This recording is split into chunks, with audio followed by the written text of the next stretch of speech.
ప్రేక్షకులకు నమస్కారం. ఈ వీడియోలో సర్వజన వశీకరణ యంత్రం గురించి తెలుసుకోబోతున్నాం.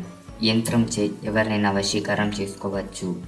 ఈ యంత్రము రాగి రేకు మీద కానీ లేదా కాగితం మీద కానీ పటముగా చేసి దేవదత్త అనుచేత వశీకరణం కావలసిన వారి పేరు రాసి తేనెయందు ఆవినేతి యందు గాని 3 రాత్రులు 3 పగళ్ళు ఉంచి ఇష్టదేవత యందు పెట్టి పూజించిన ఎడల మీకు కావలసిన వారు పూర్తిగా వశీకరణమవుతారు. ధన్యవాదములు. పూర్తి విషయంలోకి వెళ్లే ముందు ప్రేక్షకులకు ఒక సూచన.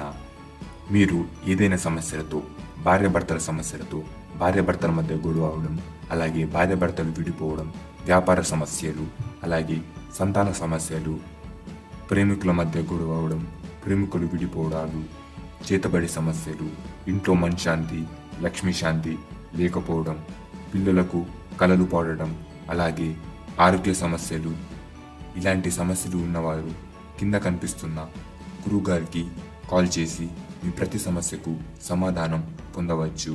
ధన్యవాదములు.